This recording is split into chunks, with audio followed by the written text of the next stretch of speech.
Voy a tratar un tema, hermano, a predicar un tema que he titulado El pueblo que perece. El pueblo que perece. Amén. El pueblo que perece.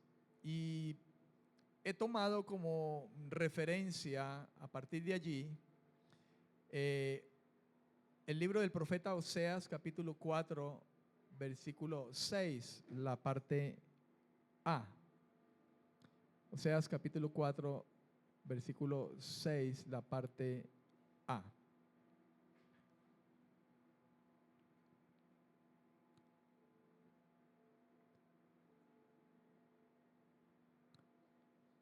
Voy a leer este pasaje, la parte A de este versículo 6 de Oseas capítulo 4. Voy a leerlo en 3 versiones de la Biblia. La primera versión que lo voy a leer es en la Reina Valera 1995 y dice de la siguiente manera: mi pueblo fue destruido porque le faltó conocimiento. Esa es en la Reina Valera 1995. Ahora, en la traducción al lenguaje actual, dice Oseas 4:6, la parte A: mi pueblo no ha querido reconocerme como su Dios y por eso se está muriendo.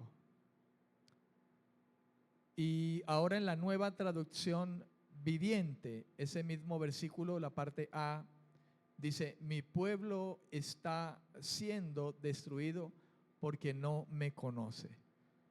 Amén.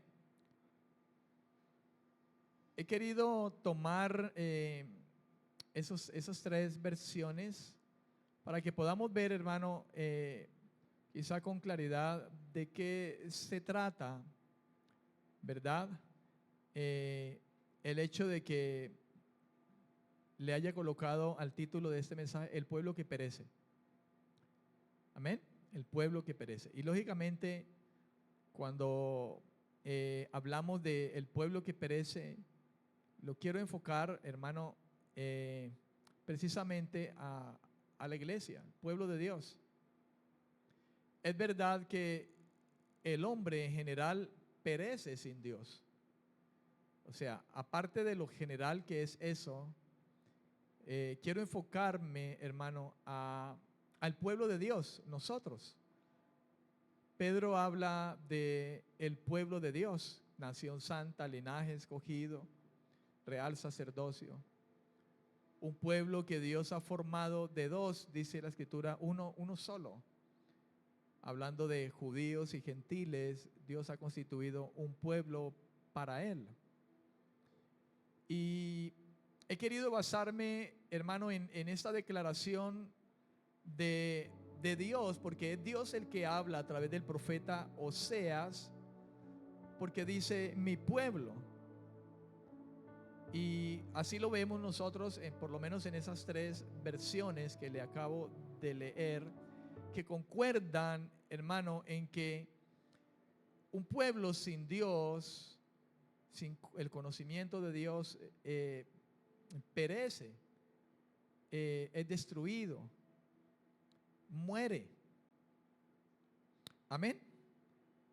Voy a leer a nivel de introducción, hermano, algo que he escrito aquí en mis apuntes para que nos ubiquemos de alguna manera en el contexto de lo que hablaba el profeta Oseas como vocero de Dios. Algo que no está muy lejos de la realidad nuestra hoy como iglesia. Amén, amén. Ok, a partir de la experiencia de su propio hogar, Oseas, el profeta, comenzó a hablar a la nación. Lógicamente, no por su propia cuenta, sino porque era el vocero de Dios y Dios se había manifestado a Oseas para hablar de su voluntad a Israel en aquel tiempo. Oseas sabía entonces cómo Dios se sentía hacia ellos, hacia el pueblo, hacia su pueblo en aquel tiempo. La teología de Oseas tiene su origen en los hechos pasados del Señor a favor de su pueblo, Israel. Por ejemplo, en el capítulo 11, versículo 1 de Oseas, se habla de que el Señor llamó a Israel de Egipto. En ese mismo capítulo 11, versículos 3 y 4, el Señor habla acerca de que Él tuvo cuidado de la nación en el desierto. Y en el capítulo 2, en todo ese capítulo, pero quizá de manera específica, yo le dicto a usted los versículos 4 y 5, el Señor estableció y aseguró a Israel en la tierra de Canaán. Y algo que es muy relevante en cuanto, hermano, a lo que Oseas nos revela, nos enseña, el mensaje de Oseas, es que el Señor sirvió como esposo divino a su esposa Israel. Amén. El Señor sirvió como un esposo a su esposa Israel.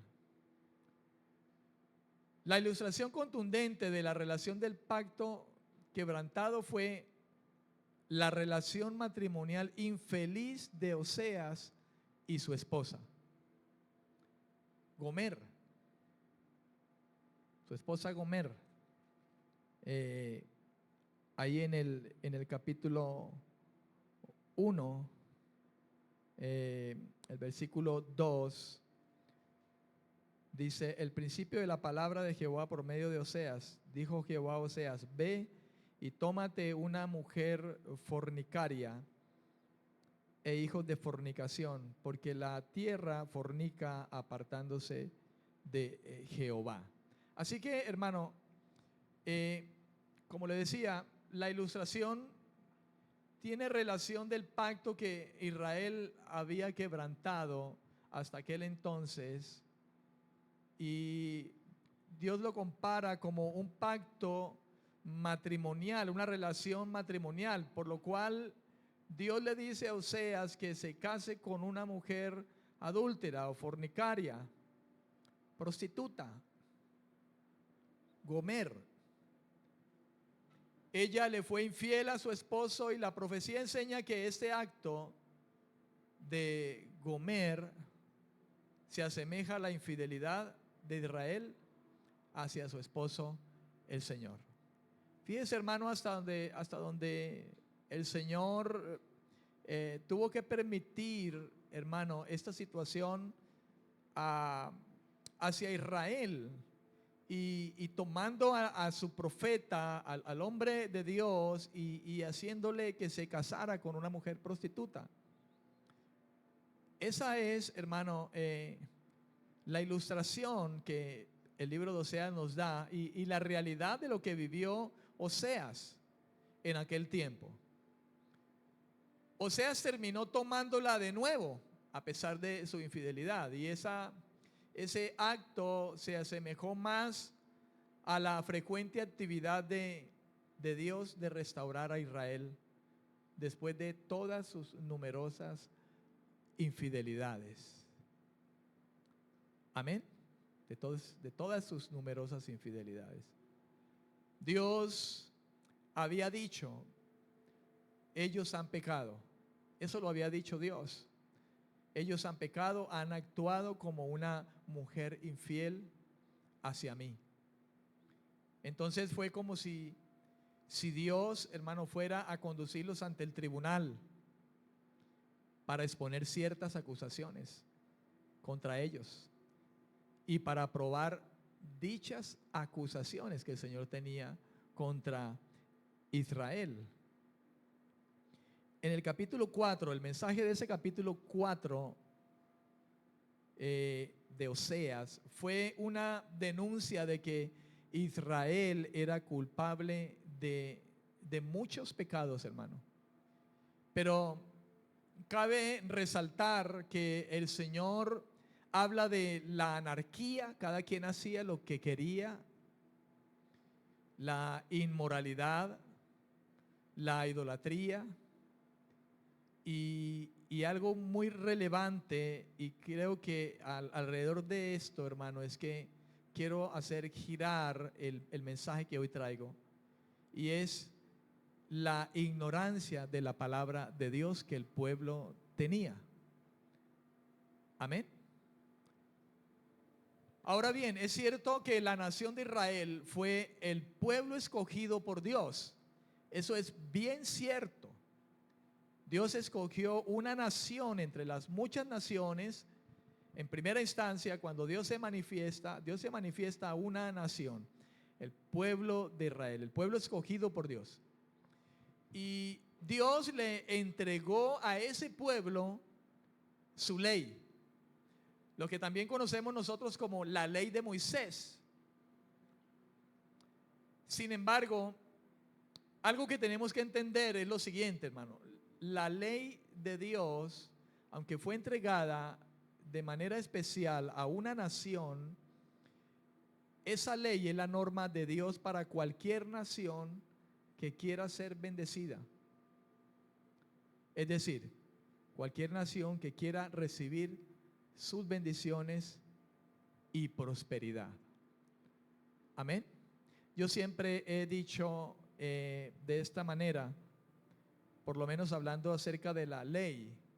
La ley fue dada a los judíos, pero quizá el hablar de que la ley fue dada a los judíos es la oportunidad para muchos hombres de tener la excusa perfecta de que a ellos Dios no les dio ley. Pero la Biblia dice, hermano, que Dios a los gentiles, a pesar de que ellos no tuvieron la ley literalmente escrita en piedras, ellos tenían la ley y hacían inclusive la ley en ocasiones en su propio corazón, de su propia conciencia. Amén. De su propia conciencia. Y aparte de eso, como he dicho muchas veces, al fin y al cabo, hermano, la ley Dios no se la entregó a un animal de los que creó, sino que Dios se la entregó al hombre, al que fue hecho a su imagen y semejanza. Independientemente que en primera instancia se lo haya entregado a una nación específica, a una raza específica, por decirlo de esa manera, los judíos. Pero al fin y al cabo, hermano, Dios le entregó la ley a aquel ser que Él creó a su propia imagen y semejanza, el ser humano. Así que en eso, ninguna nación, hermano, tendría excusa ni tendrá excusa. Dios llamará a cada ser humano de esta tierra a cuentas. Y ese ser humano bien puede ser un israelita, puede ser un colombiano, puede ser un venezolano, puede ser un argentino, puede ser un brasilero, puede ser un estadounidense, etcétera, etcétera, etcétera. Dios no tendrá distinción de raza, ni de costumbre, ni de nada de esas cosas, hermano. Amén. Lo cierto es que Dios entregó una ley, hermano, a su pueblo, y esa ley se ha convertido en la norma de Dios para cualquier nación, para cualquier ser humano individual, hermano, y más aún cuando los seres humanos constituimos naciones, ¿verdad? Y de esa manera, en la manera en que la nación, hablando de hombres, hermano, es bendecida y es prosperada cuando abraza la ley de Dios, cuando abraza los principios de Dios, cuando abraza el conocimiento de Dios. Amén. Gloria a Dios. Obviamente que aunque la ley es la norma santa de Dios, los hombres, hermano, no quieren ni pueden realmente cumplir la ley. Y de ese aspecto habló precisamente el apóstol Pablo, hablando a los romanos. Fíjese usted, una nación diferente a los israelitas. En Romanos capítulo 8, versículo 7, y Pablo en estos capítulos viene tratando acerca, hermano, del pecado del cual es culpable toda la humanidad, sin importar quién sea israelita o gentil. Porque el apóstol en la carta de los Romanos habla de una manera muy especial, hermano, donde Dios no hace diferencia si alguien es judío o es gentil realmente. Por eso dice, a ti, hombre, quien quiera que seas, eres inexcusable, dice la Escritura. Ciertamente, la carta a los romanos involucra a gentiles y judíos de aquel tiempo, porque los judíos se gloriaban de la ley, pero ellos mismos que tenían la ley hacían lo contrario a ella. Y ellos se gloriaban de la ley de tal manera que atacaban a los gentiles. Y Dios tuvo que tomar cartas en el asunto a través del apóstol para comprobar que todo ser humano, hermano, está bajo la condenación del pecado, porque no hay diferencia. Amén, amén. Así bien, entonces en el capítulo 8 de Romanos, versículo 7, nosotros nos damos cuenta, hermano, que el hombre está en un estado de hostilidad para con Dios.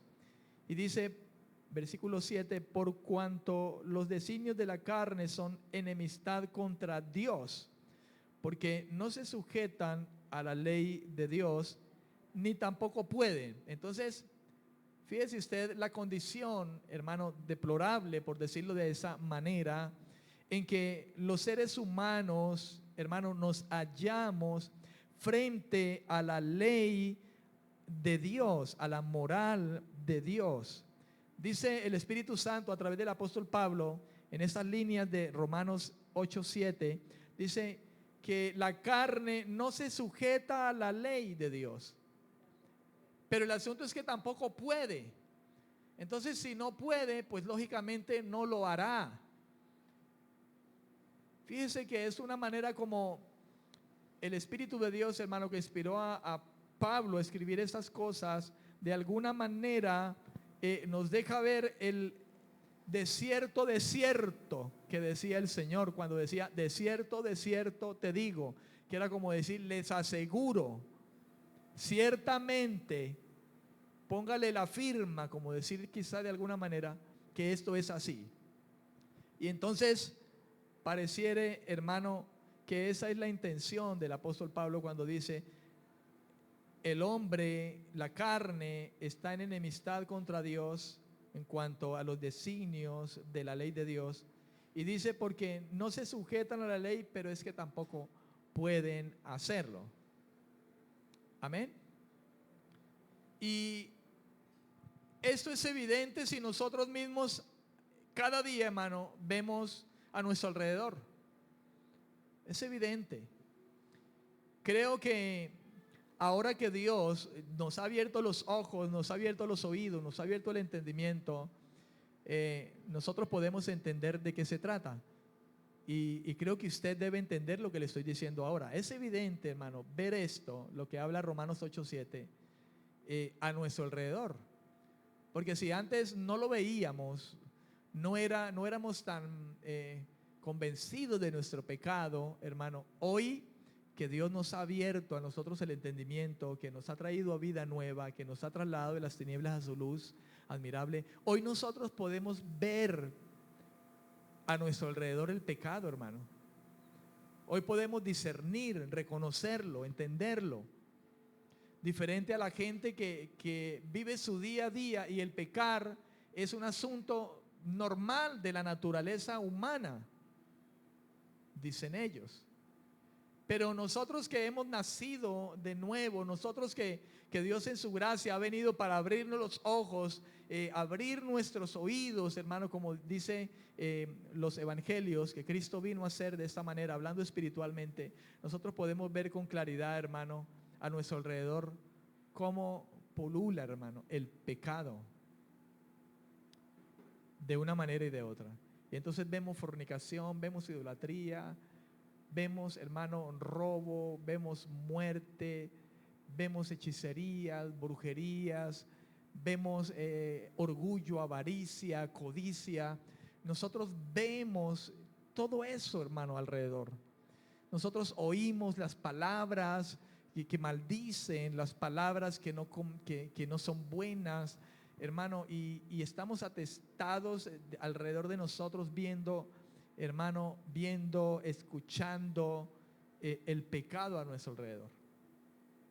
Es evidente si nosotros miramos a nuestro alrededor cómo los seres humanos, todos, hermanos, se mantienen en una constante infracción de la ley divina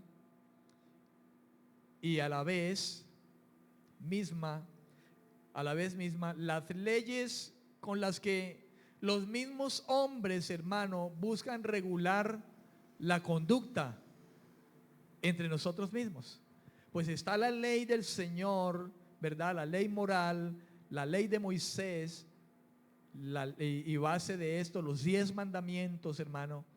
Pero vemos nosotros cómo alrededor de nosotros también existen las leyes, hermano, que los mismos hombres también han escrito y que buscan de alguna manera regular la conducta del ser humano, pero es imposible.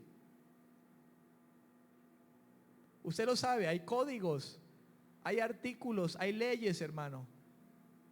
Pero existe el dicho que la ley se hizo para violarla. Y a veces los mismos que las hicieron son los mismos que en primera instancia la incumplen. Y ahí vemos nosotros que la palabra de Dios tiene razón cuando dice: tú que dices no hagas esto, pero también lo haces. Eres inexcusable. La iglesia hoy no está bajo los 10 mandamientos, hermano. Y creo que eso es algo que usted y yo debemos de tener claro. Nosotros, los creyentes, los que hemos sido constituidos por el Señor como iglesia, hoy no estamos bajo los 10 mandamientos. Como si estos fueran el camino de salvación. De hecho, ningún ser humano está bajo ello. Pero el decir esto, hermano, no significa que entonces podemos quebrantar los mandamientos de Dios. Amén. Porque en los principios, la ley que se le entregó a Moisés en sus manos decía: no adulterarás. Pero bajo la gracia sigue vigente ese mandamiento. Entonces, el hecho de estar bajo la gracia no nos da licencia de vivir la vida como se nos antoja. Algo importante de recordar es que cuando Cristo vino, Él no vino a abolir la ley, Él vino a cumplirla. Y vino a cumplirla toda. Vino a cumplir la ley y los profetas. Él era el cumplimiento de los sacrificios. Amén. Él era el cumplimiento, hermano, de lo que los profetas habían hablado. Él era el cumplimiento de cada detalle que la ley pronunció. En Él se cumple todo. Por eso Cristo es suficiente. En Él se cumple, hermano, el hecho también de que nosotros podemos vivir una vida, hermano, en la que cumplimos sus mandamientos. No debemos equivocarnos con el hecho de que por la ley no nos salvamos y que entonces Cristo vino a abolir la ley y los mandamientos, porque si es así, entonces los cristianos, como ya somos salvos, siempre salvos, entonces podemos fornicar, podemos adulterar, podemos robar, podemos deshonrar al Señor, jurar su nombre en vano, crear nuestros propios dioses, codiciar, y no es así. No podemos equivocarnos en ese concepto de que si por los mandamientos no somos salvos, entonces ahora como somos salvos y somos salvos siempre salvos, podemos vivir como queremos y deshonrar a Dios con su ley moral. Antes, por lo contrario, la fe confirma y nos afirma en la ley del Señor en nuestros corazones. Amén, amén. Así que cuando hablamos de los mandamientos de Dios, hermano, no debemos de mirarlos de la manera de que son el camino de salvación. Y aunque no lo es, no significa que podemos quebrantar esos mandamientos. Simplemente significa que el Señor, nos ha llamado a un nivel más elevado de vida y nos ha capacitado para vivir por el poder del Espíritu Santo. Y sin lugar a dudas, ese Espíritu Santo nos lleva a obedecer la ley moral del Señor, hermano, que aún sigue vigente, no para salvación, pero sí para honrar, para obedecer la santidad del Señor. ¿Comprende usted, hermano, lo que le quiero decir? La santidad del Señor. Jesús dijo: oísteis que fue dicho, no adulterarás. Y lo dijo Dios mismo. Podríamos decir, el verbo mismo estaba allí, y el verbo estaba con Dios, y el verbo era Dios. Y cuando los 10 mandamientos fueron dados, allí estaba el verbo.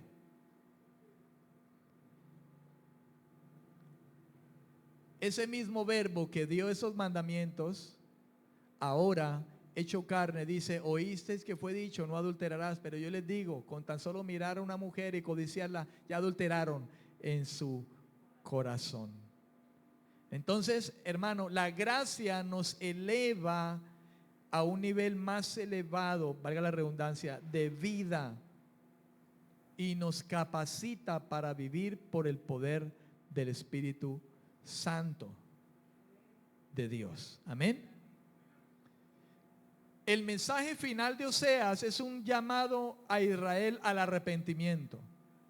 Estoy hablando de Oseas porque estoy colocándolos, hermanos, a manera de introducción en el trasfondo, de alguna manera, de ese pasaje que bien viene para nosotros hoy como iglesia también. Así que al final, el mensaje que Dios trae a través de Oseas, y que lo hizo de la manera como Dios lo hizo, decirle: Oseas, ve y cásate con una prostituta, porque lo que quería Dios mostrarle a Israel era cómo eran ellos con respecto a él, el esposo, que ellos eran infieles, que eran como una prostituta que se iba con sus amantes. Amén. De modo que el mensaje final de Oseas es un llamado a Israel al arrepentimiento y a la renovación del pacto.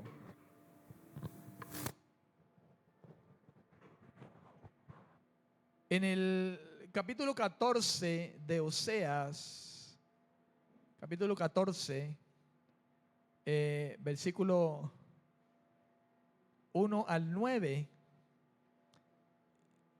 habla acerca de esto, como de el mensaje final, hermano, de lo que perseguía el Señor con ello.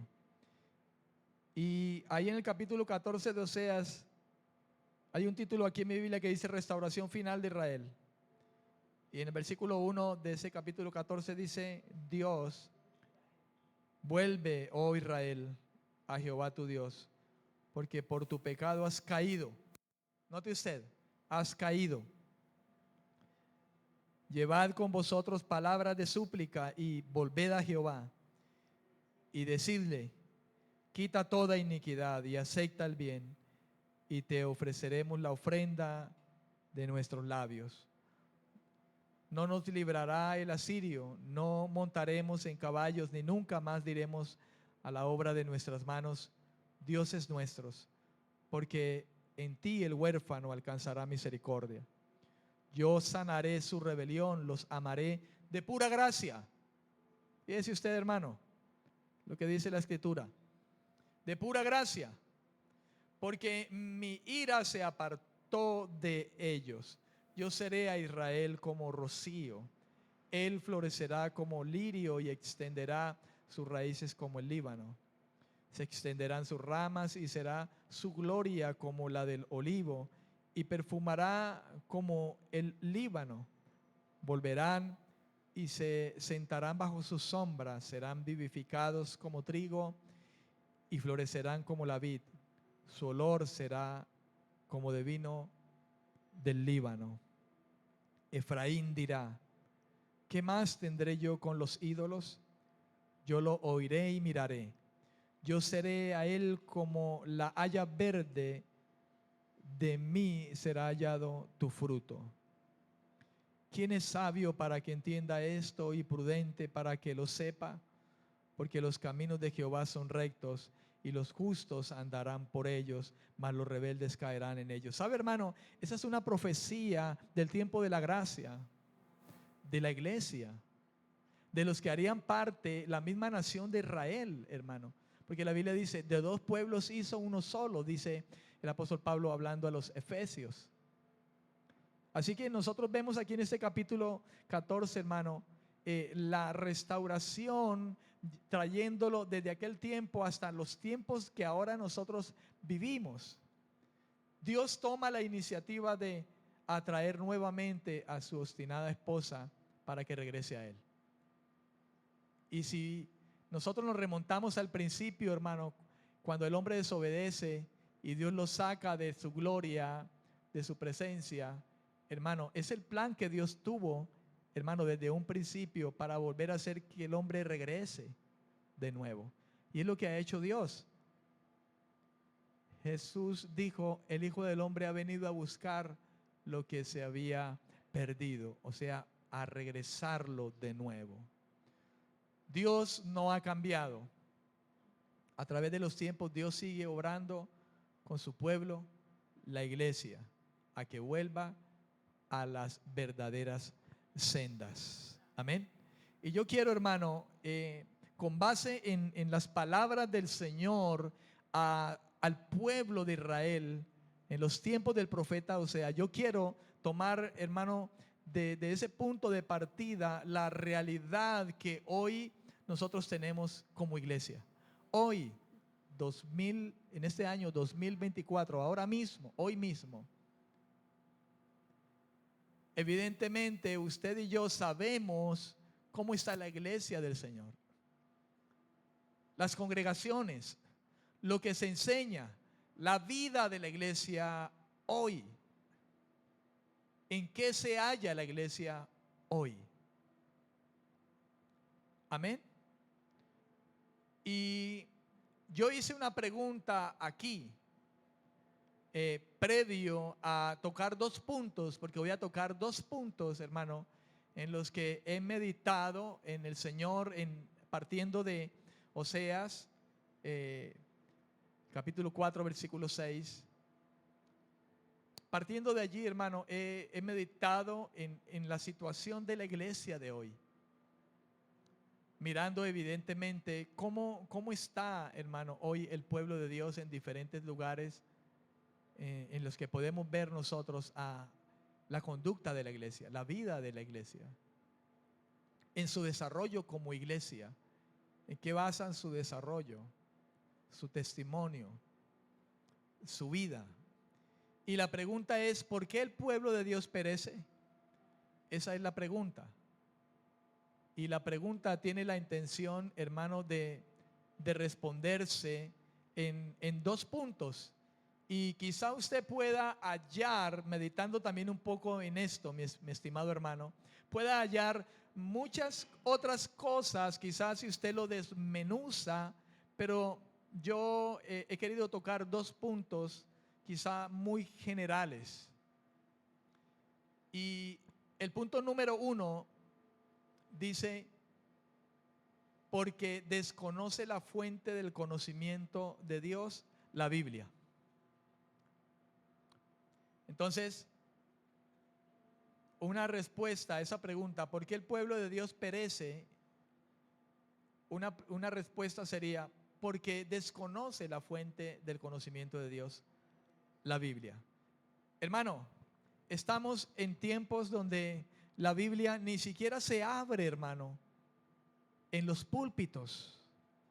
Estamos en los tiempos, hermano, en que la gente que dice ser cristiana, que es iglesia, hermano, viene a sentarse en las congregaciones y ni la Biblia traen. Estamos en el tiempo, hermano, en que la iglesia del Señor no abre su Biblia en casa para leerla, para escudriñarla, y cuando llegan a las congregaciones y son enseñados por diferentes clases de personas, hermano, que aparecen, apóstoles, profetas, evangelistas, maestros, ellos en su ignorancia dicen a todo, amén, amén.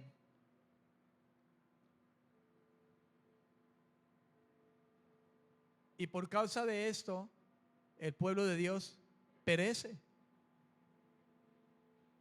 El pueblo de Dios está destruido.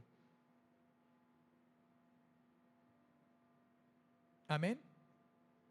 Perece, hermano, es la realidad. Cristianos que perecen, no tienen discernimiento, les sacan el dinero, les dañan espiritualmente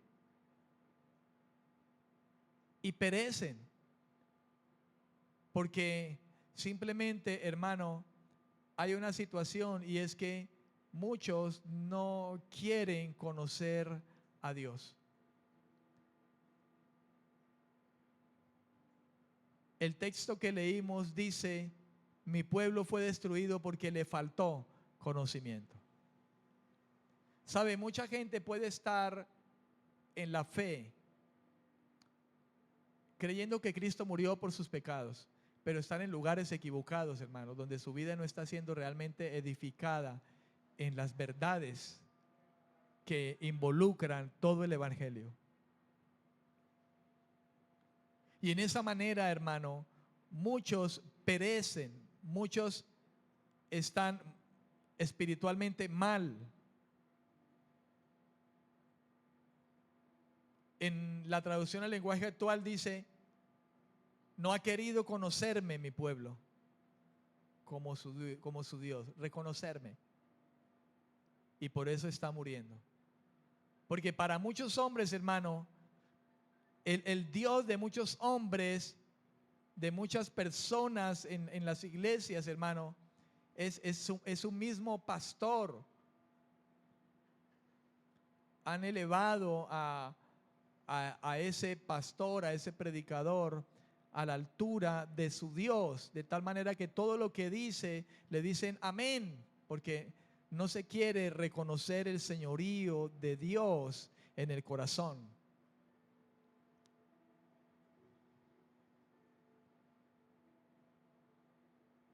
Amén, amén. Y encontramos así, hermano, diferentes tipos de congregaciones a nivel de todo el mundo. Dentro de todos nosotros, los hombres, existe un fuerte deseo de ser conocidos y de conocer a otros. Eso es algo, hermano, que está puesto en nosotros como seres humanos. Más importante aún es que toda la gente desea conocer a su Creador de alguna manera.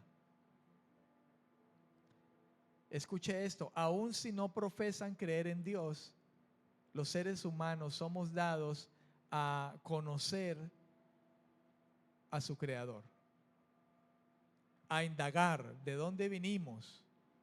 Y por eso se inventan las diferentes posiciones, muchas de ellas, hermano, no apuntando realmente a la existencia del Dios verdadero que lo creó todo. Y los hombres, en ese afán, hermano, de descubrir, crean sus propios dioses. Y por eso encontramos mitologías inclusive, y dioses que se inventan los hombres. Algunos han llegado a crear sus propios dioses como animales, serpientes, vacas, ratas, etcétera, etcétera. Así que hay de alguna manera, hermano, el deseo de conocer de parte del hombre. Y eso quizá es lo que el Satanás de alguna manera aprovecha con tal de llevar al ser humano a lo equívoco y no a conocer al Dios verdadero. En la actualidad estamos siendo bombardeados con anuncios que prometen muchas formas de satisfacer nuestros deseos. de saber más, de tener más y de ser más. Es triste decirlo, pero de esa manera se desarrollan muchas congregaciones. Muchos prometen desde los púlpitos, hermano, satisfacer los deseos de saber más a las personas, de tener más y de ser más. Y por eso se predica: tú eres un hijo de Dios, tú eres un rey, tú necesitas ser esto y tú tienes que llegar a esto y a ti te corresponde aquello y a ti te fueron entregados todas las riquezas del conocimiento. Y entonces surge, hermano, el desamor, la falta de amor. Surgen, hermanos, el orgullo, la arrogancia, la avaricia de muchos. Todo eso menos el interés de buscar a Dios y de conocer a Dios, lo cual es lo primordial. Todo aquello, hermano, que aleje al hombre del conocimiento verdadero, de su verdadero Dios, del verdadero Creador, hermano, llevará al hombre a la perdición, a la muerte eterna. Y si bien es un creyente, alguien que ha llegado a la fe, pero quizá está en el lugar equivocado, también, hermano, llega a un punto donde por causa del conocimiento incorrecto, hermano, de no conocer la verdad, muchos creyentes perecen, hermano, y están raquíticos espiritualmente.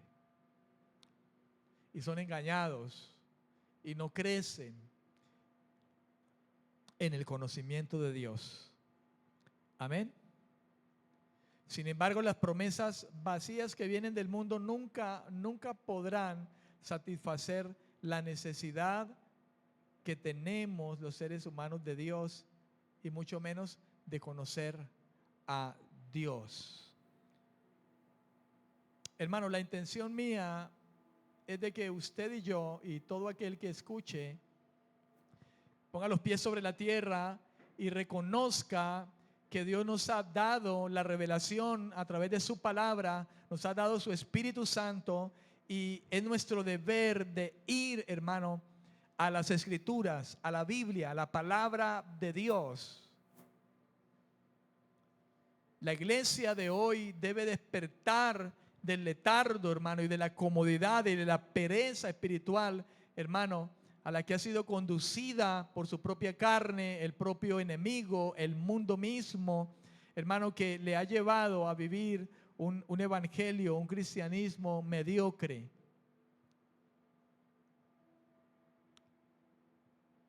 Hay una pereza espiritual. No se quiere conocer a Dios. No se quiere ir a las Escrituras. Pablo hablaba a Timoteo y le decía: entre tanto que voy, ocúpate en la lectura y ocúpate en la enseñanza. Ordena, insta, corrige, exhorta. Era un encargo a Timoteo hacia una congregación que le estaba siendo asignada, pero era, hermano, el consejo de Dios a través del apóstol para su propia vida.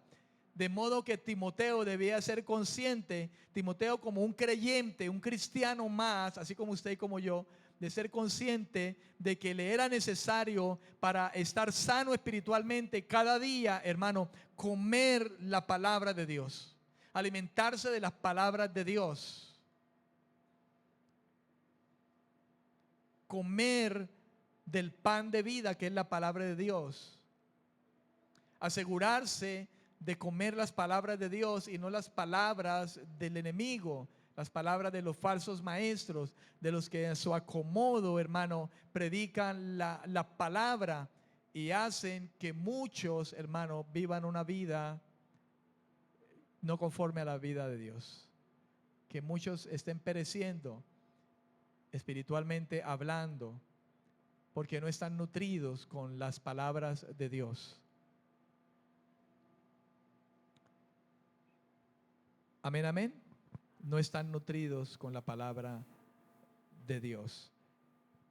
En el capítulo 17 del Evangelio según San Juan, versículo 3, San Juan capítulo 17, versículo 3, Jesús dijo lo siguiente, hablando a sus discípulos, dijo: y esta es la vida eterna, que te conozcan a ti.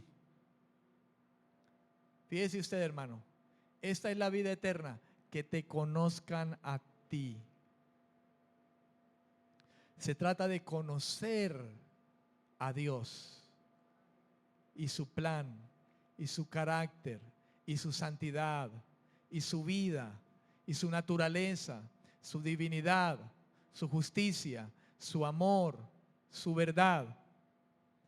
Jesús dijo: esta es la vida eterna, que te conozcan a ti, el único Dios verdadero, y a Jesucristo, a quien has enviado.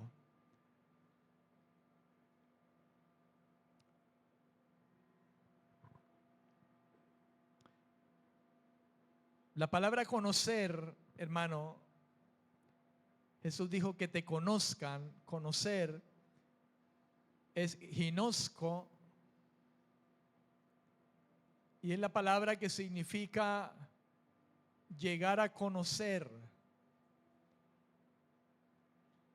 También se traduce como venir a saber, percibir, comprender,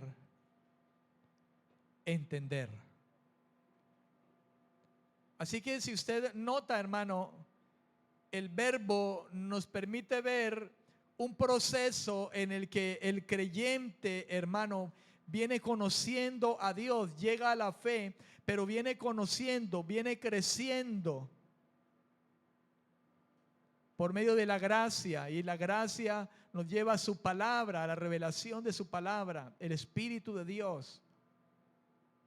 Es un proceso, llegamos al Señor, llegamos a Cristo, somos hallados por Él, pero sigue un caminar en el que vamos conociendo al Señor. Israel, hermano, tenía supuestamente a Jehová como el Dios de ellos. Pero en ese proceso de caminar con el Señor, hermano, desde los tiempos, hermano, en que el Señor se manifiesta, hablando de Moisés, hermano, y que Dios saca de Egipto a su pueblo, el pueblo no quiso, hermano, en el proceso de caminar en el desierto y toda la travesía en que Dios pudo traer a su pueblo, el pueblo siempre estuvo endurecido en su corazón en no querer conocer al Dios que les había llamado. ¿Sabe? Y hoy en día existen muchos creyentes que han venido en un proceso de años, y hermano, y al final son creyentes, hermano, que no han querido conocer al Señor. Se han resistido a la palabra de verdad.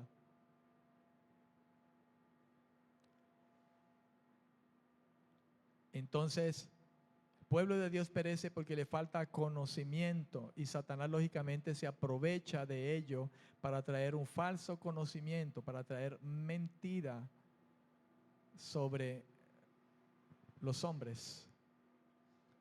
La iglesia misma, hermano.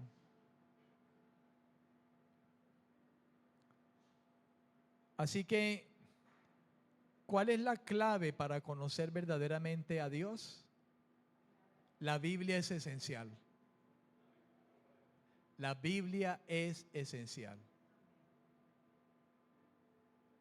Yo diría lo siguiente: no me puede decir usted que usted ha nacido de nuevo y tiene el Espíritu de Dios, el Espíritu de verdad en su vida, y usted dice no es esencial la Biblia, porque si dice eso, usted no tiene entonces el Espíritu de Dios.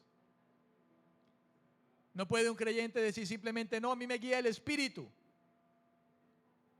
Porque si el Espíritu de Dios, que es de Dios, le guía, indefectiblemente el Espíritu de Dios le llevará a la palabra que es del Espíritu de Dios. Porque el Espíritu es el Señor. Y la palabra es del Señor.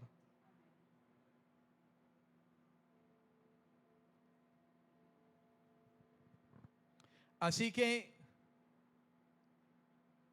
la clave para conocer verdaderamente a Dios, hermano, es la Biblia, esencialmente para los hombres.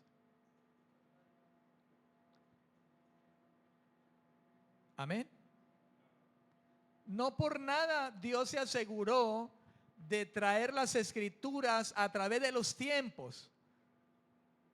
No por nada Dios en un principio se tomó, hermano, por decirlo de esta manera, se tomó la molestia, digámoslo de esta manera, de escribir sobre piedra y poner sus palabras delante de los ojos de los hombres.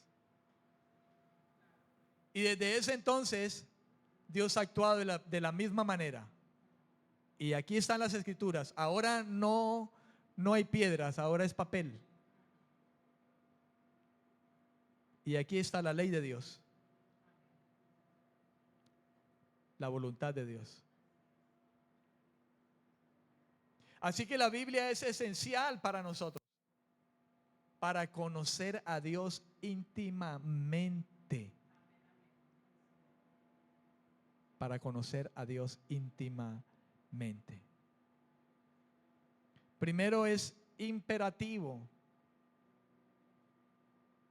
O sea, es obligatorio y es necesario entender que el hombre por sí mismo es incapaz de conocer verdaderamente a Dios debido a su pecado. Cristo dijo: escudriñad las escrituras, porque a vosotros os parece que en ellas hay vida eterna, y ellas son las que dan testimonio de mí. Dijo: escudriñad, ustedes escudriñan las escrituras, y ellas son las que dan testimonio de mí. Amén. Uno de los ingredientes claves es entender que la Biblia es la palabra de Dios. Eso es clave, hermano. Entender que la Biblia es la palabra de Dios, es la voluntad de Dios. Es palabra de Dios. Es palabra que salió de la boca de Dios. Es la voluntad de Dios dada a conocer a los hombres y escrita por medio de los hombres, pero inspirada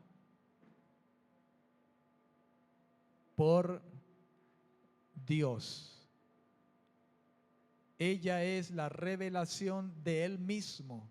Las escrituras son la revelación de Dios mismo, de sus promesas y de su voluntad. Amén. Vamos a dejar allí. Vamos a dejar allí. Y hermano, oremos a Dios porque esto no se convierta en un mensaje más en la vida de cada uno de nosotros. Es urgente, hermano, que en pos de los tiempos que vivimos hoy, la iglesia despierte. Pablo decía: despierta tú que duermes. Despertemos, hermano, a ir a las escrituras, así como aquel pueblo, dice en Hechos de los Apóstoles, los cristianos de Berea, que ellos iban a las escrituras, hermano, a constatar la verdad del Señor. Y si usted y yo tenemos el Espíritu Santo, indefectiblemente hemos de ser llevados a ella. Amén.